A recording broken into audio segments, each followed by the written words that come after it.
Muy buenos días, muy buenas tardes, muy buenas noches. Bienvenidos al segundo capítulo de nuestro podcast Hora del Crimen.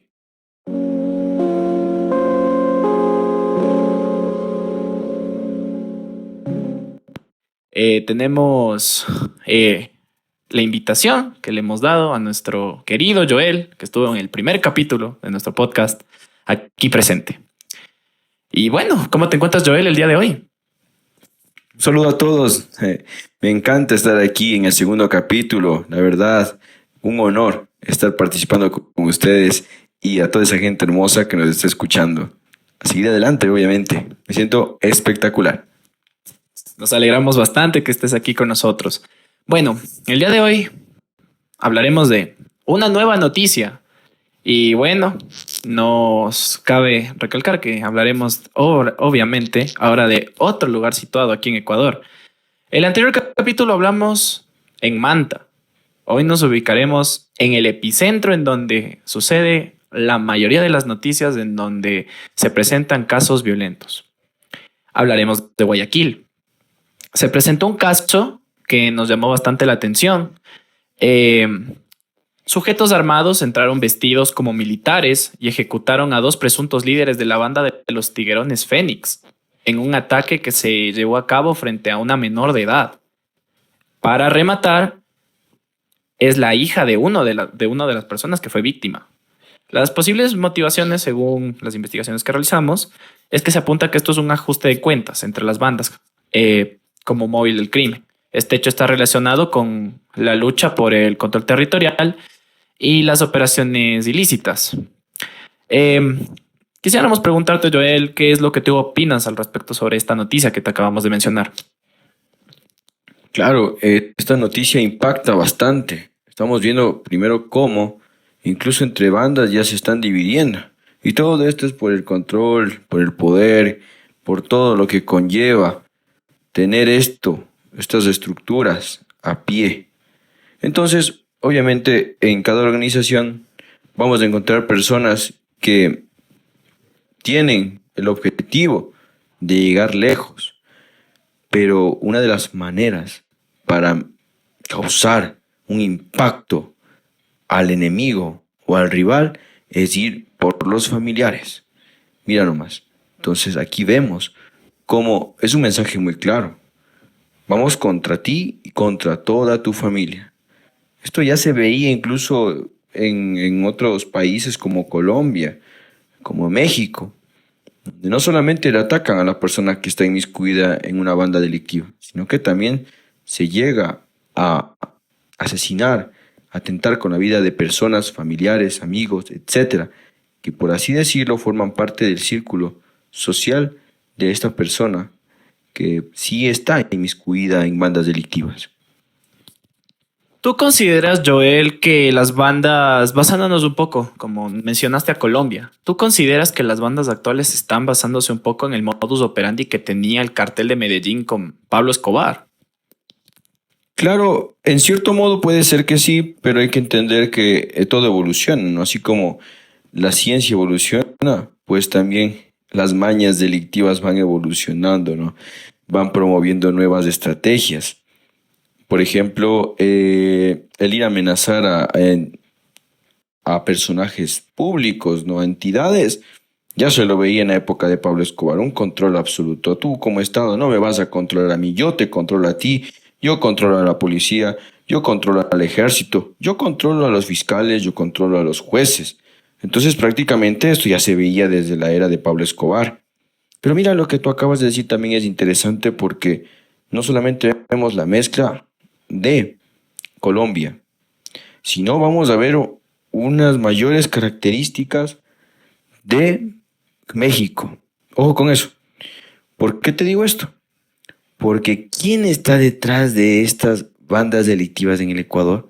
Son carteles mexicanos. Entonces, ese es otro tipo de estrategias, cultura, creencias, otro tipo de perspectiva que tienen acerca de este negocio ilícito, que es el narcotráfico. Ellos tienen otro tipo, son más agresivos. Los carteles mexicanos son más agresivos que los carteles colombianos. Perfecto. Eh, tú, analizándolo esto ya en el ámbito ya psicológico criminalístico, ¿qué lleva a los miembros de los grupos criminales a exponer a una menor de edad a situaciones tan violentas? ¿Qué le llevan? Pues la vulnerabilidad, la inmadurez que puede llegar a tener el menor de edad. Obviamente es fácil de manipular, o sea, es manipulable, ¿no? Para una persona adulta. Esta persona adulta obviamente se aprovecha e incluso para que trafiquen droga. Ojo. Ah, no, es que la ley no te va a penar a ti. Entonces, inmiscuyámosle en esto, metámosles en más actividades delictivas. Nosotros vamos a salir airosos de aquello, pero a veces no es así. Ya se veía esto, como tú mencionaste anteriormente. Ya se veía esto, la participación de menores en otros carteles como en Colombia. Personas vulnerables, no solamente menores, sino que menores que, para variar, viven en situación de pobreza. Y tú sabes que con $100 muchas personas pueden llegar a ser felices. Mira nomás el cartel de Medellín. Cuando ponía bombas, incluso una vez le pagaron, entre comillas, a un indigente para que mueva un camión, pero él no sabía que eso tenía dinamita y explotó él. O sea, son personas muy vulnerables y lo que le vuelve vulnerable a la persona no solamente es ser menor, sino que también es el conjunto de factores, como había mencionado en el anterior podcast, factores de riesgo. Bastante interesante. Eh, como, como mencionamos en el anterior podcast, nosotros también nos basamos en la parte de los individuos, las personas que están rodeadas. En este caso, nos llama bastante la atención porque aquí tenemos nuevos implicados, que son los militares. ¿Tú consideras que en este caso los militares tienen algún tipo de convenio con este tipo de bandas delictivas? Porque tomando en cuenta la noticia que nosotros estamos en este momento profundizando, eh, los asesinos estaban vestidos con uniformes de militares. Entonces, ¿tú consideras que se puede llegar a ver que haya un convenio, considerando que ellos también deberían estar velando por la seguridad de la ciudadanía ecuatoriana? Decir que hay un convenio, no. Yo diría que hay ciertos miembros de las Fuerzas Armadas, no todos, obviamente, de esta noble institución, que sí tienen contacto con estas bandas delictivas, están inmiscuidas y vamos a ver desde las jerarquías más altas, ¿no? Hasta las más bajas, participar en estos actos delictivos, dar vestimenta, dar fusiles, incluso escoltas, imagínate. Yo te presto mi patrullero, yo te presto custodia para que transportes la droga al lugar de destino. Claro, obviamente esto se tiene que pagar, ¿no? De alguna forma, por así decirlo. Pero sí hay que tener en cuenta que en esas instituciones hay personas que incluso dan información para que las bandas delictivas se pongan, como dicen coloquialmente, alerta, avispas, ¿no? Alerta, avispas. Y ante cualquier situación, para que no se caiga el negocio, pues ellos ya estarán un paso más adelante. Y eso es lo que habíamos mencionado en el anterior podcast. Ellos tratan siempre y van a tratar de estar siempre un paso adelante. Y qué mejor, que tengas una entidad que te protege, entre comillas, ¿no? Que hay personas que, no en todos los lugares, pero sí hay personas que tienen esa malicia, por así decirlo, esa falta de ética, ¿no? Manchan el nombre de esta noble institución y se inmiscuyen en actos delictivos, incluso en exportar droga, como recientemente pudimos observar también la participación de un capitán de las Fuerzas Armadas, ¿no? Y también la caída de un ex miembro oficial de la Policía Nacional. Bastante interesante. Eh, Basándonos también en el ámbito psicológico, ¿tú qué crees que simboliza el hecho de que hayan realizado el ataque frente a la hija de las víctimas? Bueno, la hija de la víctima más bien.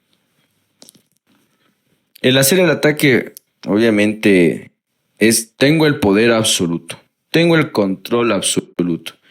Puedo inmiscuirme hasta el fondo de tu núcleo familiar y hacer de ella lo que yo quiera. Un mensaje claro, un mensaje que yo soy el que manda aquí. Es un mensaje muy claro de que esta persona es capaz de hacer lo que sea si es que alguien quiere atentar contra esta banda delictiva. Si se siente esta banda delictiva amenazada, no van a dudar. Están diciendo con el mensaje, no vamos a dudar de irnos a enfrentarnos a lo que sea, con quien sea. El que golpea más fuerte es el que va a tener más ventajas. Entonces aquí dio el primer golpe. Pero hay que entender una cosa. Como diría por ahí una frase de un gran sabio chino, cuando tú, o sea, obviamente, la venganza la vas a hacer, también ya tienes que ir preparando tu tumba. Y eso vamos a ver de lado y lado, las venganzas. Vamos a ver correr sangre por todos lados y lastimosamente, perdón, de personas inocentes como son los menores de edad también. Me llama la atención bastante porque aquí nombraste dos palabras, el poder y el control. ¿Qué papel juega el sentido del poder y el control en los crímenes cometidos por estas bandas delictivas?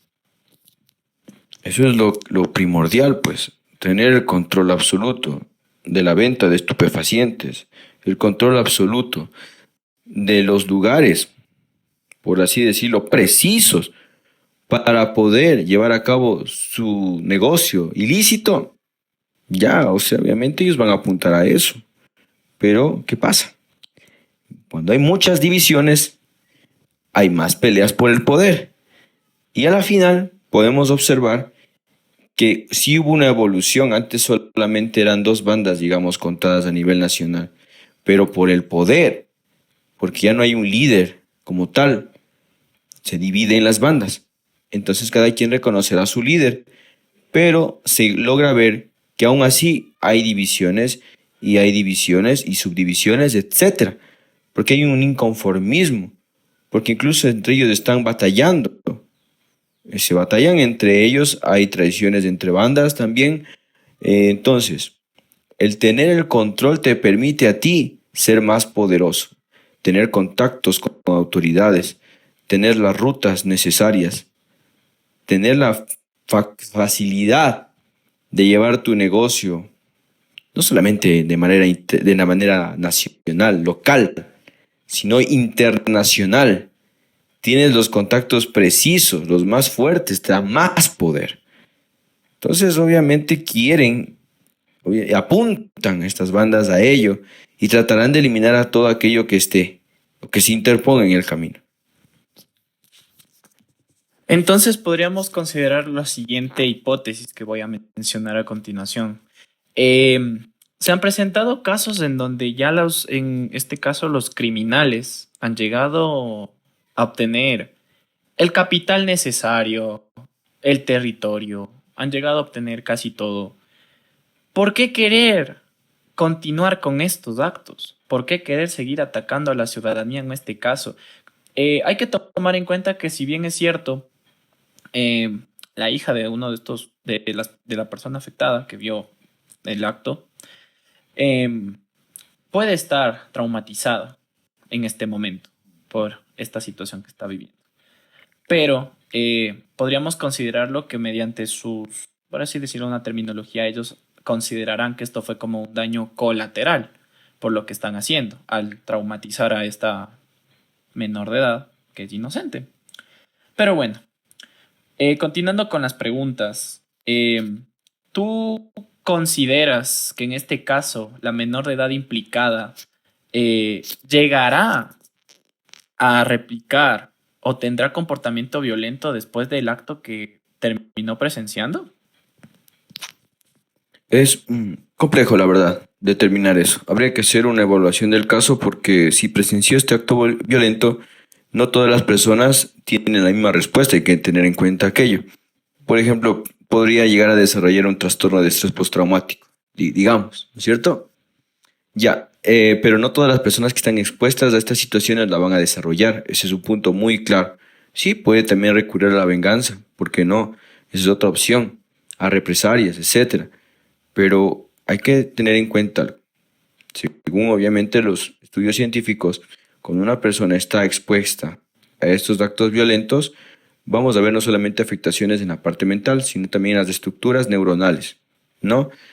por ejemplo, en la amígdala cerebral. Ahora tenemos en cuenta también lo siguiente. Por eso es que hay policías que tienen problemas en sus hogares, violencia intrafamiliar, porque viven en esta ola de violencia, en contacto constante, y su cerebro también se ve afectado. Prácticamente, como vemos, es una dinámica que no solamente afecta a una persona o a un grupo de personas, sino que afecta a la sociedad en general. Y puede ser que la menor aquí desarrolle algún tipo de trastorno o algún comportamiento disruptivo. Quiere decir que puede ser no ajustable a las normas sociales, pero atentando tal vez contra la vida de alguien más o, en este caso, afectada personalmente, ¿no? Y desarrollar algún tipo de afectación en la parte psíquica y emocional. Perfecto. Basándonos en lo último, hablando sobre la menor de edad, ¿tú crees que es posible que el tejido social, se pueda recuperar el tejido social en los lugares de violencia en donde se ha profundizado, en donde se ha dado a profundidad en este caso? Recordemos que ha habido situaciones en donde por un miembro que está metido en una banda delictiva, pues conllevan que todos son culpables. A veces las personas juzgan de forma directa sin ni siquiera hacer una investigación a profundidad. Pero ¿tú consideras que es posible recuperar el tejido social en un lugar, en lugares en donde la violencia es, por así decirlo, el pan de cada día? Sí, y sí se puede. Es un trabajo arduo, exhausto, complejo, porque hay que analizar el contexto también. Hay factores de riesgo personales, individuales. Por ejemplo, una persona que tiene psicopatía, digamos. Ya. Puedes ver un psicópata desenvolviéndose normalmente en la sociedad sin transgredir las leyes, pero si obviamente le pones a exponerse en situaciones de violencia, es muy probable de que esta persona se convierta en el grupo de los psicópatas que llegan a asesinar a las demás personas. Ojo con esto. Entonces, sí, nosotros podemos recuperar el tejido, pero hay que analizar el contexto que dio origen a un problema. No solamente podemos decir, ya listo, aquí pongo una academia de fútbol y se acabó. No, porque obviamente tengo que analizar qué pasa en las familias de estos barrios. ¿Qué sucede? ¿Qué vemos más allá de? ¿Qué es lo que es un detonante en el comportamiento delictivo, en este caso de los adolescentes? ¿Qué es lo que les promueve a ellos? ¿Qué les llama la atención a ellos? El poder, el sentirse representados, el sentirse protegidos, el tener lo que en el núcleo familiar no lo tienen, no le proporcionan. Bastante interesante. Aquí hay una pregunta que queremos profundizarla bastante. Como en este caso nosotros hemos mencionado bastante en el podcast de la menor de edad, ¿tú crees que se le podría brindar la ayuda psicológica necesaria? Pero hay que tomar en cuenta lo siguiente. La noticia que nosotros leímos nos dio la información de que la menor de edad era hija de un criminal. Entonces, hay que tomar en cuenta esto, porque se han presentado casos que también hemos leído en donde les niegan el servicio a ciertas personas. Entonces, ¿tú considerarías o verías posible que se le pudiera ayudar a esta menor de edad? A ver, como personal de la salud pública, quien acuda obviamente a mi consultorio, en este caso, ¿no? No le voy a decir, ¿sabes qué? Tú eres esto o aquello. No te puedo atender. Como dije en el anterior podcast, si se lo hace con respeto, si se lo hace pegado a la ética, a las leyes, con gusto se lo puede atender a la persona. Es parte de, como tú me lo expusiste hace un momento, nadie aquí está excepto a de que un familiar o un amigo muy cercano se inmiscuya en estas bandas delictivas. ¿Y qué vas a hacer? Quizás la perspectiva que tenías antes de penas de muerte, de amenazas de matar y todo esto, vaya a irse modificando, ¿no? Pero sí, ¿cómo podemos ayudar a estas personas? Como dije, el contexto es muy importante. ¿De qué me sirve a mí, por ejemplo, ayudar a estas personas si regresan a la misma situación, al mismo ambiente? El trabajo va a ser en vano. Vamos a estar arando en el mar. no vamos a conseguir nada casi. Porque le pongo, es por ejemplo lo que pasa con personas que son alcohólicas, ¿ya? ¿De qué sirve que tú ya le encierres en una clínica y luego sale y va al mismo barrio donde están los amigos que le incitan a beber, está en una familia que bebe y es muy propenso a caer, pues? Entonces, obviamente hay que analizar cómo se le está ayudando a esta persona, qué tipo de ayuda se le va a brindar, porque si damos de espalda, estamos tal vez promoviendo a que la persona incluso quiera vengarse, y no solamente de quien atentó contra su padre, sino también con la sociedad en general, que entre comillas le ha dado la espalda, y que obviamente no podemos cerrarle las puertas a alguien por el error que cometió el otro. Perfecto. En este momento empezaremos con la famosa sección de reflexión sobre el caso. Quisiera preguntarte, Joel, ¿hasta qué punto somos responsables de nuestras acciones cuando nacemos en un entorno marcado por el crimen y la violencia? A ver, hay que tener en cuenta algo. Nada va a justificar eso. No es que yo viví pobre, es que mis padres me pegaron. Nada justifica. Ya bueno, en el ámbito forense obviamente hay que analizar qué te llevó a ti, digamos, a poder atentar contra la vida de una persona. Pueden haber factores, como dije, individuales que influyen. Digamos, tuviste un brote psicótico y asesinaste a alguien. Y mediante las evaluaciones pertinentes podemos identificar esto. La persona puede llegar a ser inimputable. Pero si eres consciente de lo que estás haciendo, nada justifica que tú te inmiscuyas en estas bandas delictivas, que tú hagas daño a la sociedad. Nada justifica. Eso sí, si eres una persona consciente de que es algo que prima aquí, si estás consciente de lo que haces, tienes que hacerte cargo de ello. Perfecto. Basándonos también en la información que nos acabas de darnos, ¿puede una persona, incluso un niño, liberarse del destino que le ha sido impuesto por su contexto familiar y social? Liberarse. Trabajar. Sí, necesario, obviamente. Pero para liberarlo al menor, como dije yo, no solamente de trabajar con el menor, trabajar con la familia de él, ver cómo se desenvuelve, cómo es la dinámica familiar. Está llena de insultos tal vez, está llena de agresiones físicas quizás, de muchos castigos, violencia de pareja, expuesto tal vez a un barrio que cada día asesinan a alguien, todo esto. Entonces hay que analizar qué problemáticas también le rodean al menor para, entre comillas, liberarlo, no creería yo. Pero bueno, por así decirlo, fortalecer los factores de protección, sí, para que sea menos vulnerable a que cometa un acto delictivo. Porque cabe mencionar que hay personas que han vivido en familias, entre comillas, por así decirlo, normales, ¿no? Entre comillas digo, porque, bueno, ¿qué es la normalidad, no? Prácticamente aquí. Pero han venido de estas familias funcionales, por así decirlo, y que a la final estos niños crecieron, se volvieron adolescentes, luego participaron en actos delictivos, formaron parte de pandillas y así siguieron el transcurso. Entonces, obviamente, no, factores de protección sí, pero liberarles a las personas también hay que hacer un trabajo muy exhausto, profundo, porque si una persona tiene factores de riesgos personales, hay que hacer seguimientos de cada caso. Perfecto. Mencionaste bastante a los principales individuos, en este caso que son los niños.